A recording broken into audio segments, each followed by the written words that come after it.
আমরা প্রতিবারের মতো আপনি জানেন যে ফ্যাসিস্ট আওয়ামী লীগ সরকার ক্ষমতায় আসার পর থেকে দেশনেত্রী বেগম খালেদা জিয়াকে যখন থেকে আটক করে রেখেছিল এবং যখন তিনি বাসায় ফিরেছেন হাসপাতাল থেকে কারাগার থেকে হাসপাতাল থেকে কারাগার বাসায় যখন ফিরেছেন গৃহবন্দী থেকেছেন তখন আমরা তার সঙ্গে ঠিক সেইভাবে দেখা করতে পারিনি।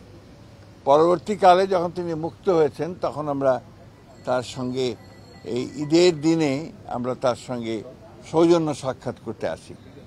এটা আমাদের সকলের জন্য, বিশেষ করে জাতীয় স্থায়ী কমিটির আমরা যারা সদস্য আছি তাদের জন্য এটা আমাদের একটা অত্যন্ত আনন্দের মুহূর্ত, আনন্দের ক্ষণ।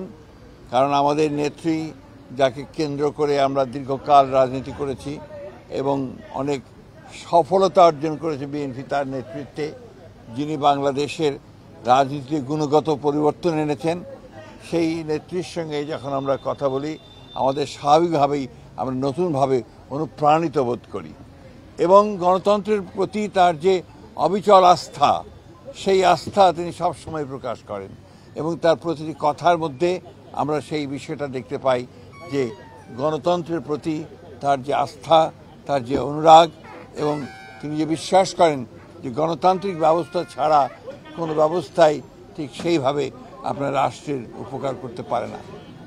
আমরা সেই নেত্রীর সঙ্গে আজকে দেখা করেছি, সবাই সন্তুষ্ট চিত্তে এখন ফিরে যাচ্ছি। আরও কয়েকজন সিনিয়র যারা আছেন তারা দেখা করবেন, তারা তারপরে তিনি তার পরিবারের সদস্যদের সঙ্গে দেখা করবেন। আপনাদের সকলকে অশেষ ধন্যবাদ। আর এইটুকু জানতে চাই যে তিনি সুস্থ আছেন, ভালো আছেন, আগের চেয়ে ইনশাআল্লাহ ভালো আছেন এবং তিনি আপনাদের সকলকে ঈদের শুভেচ্ছা জানিয়েছেন, ঈদ মোবারক জানিয়েছেন, দেশবাসীকে ঈদ মোবারক জানিয়েছেন এবং সকলকে প্রতি, বিশেষ করে দেশবাসীর প্রতি তিনি তার শুভেচ্ছা জানিয়েছেন আর সকলকে তার জন্য, দেশের জন্য দোয়া করতে বলেছেন।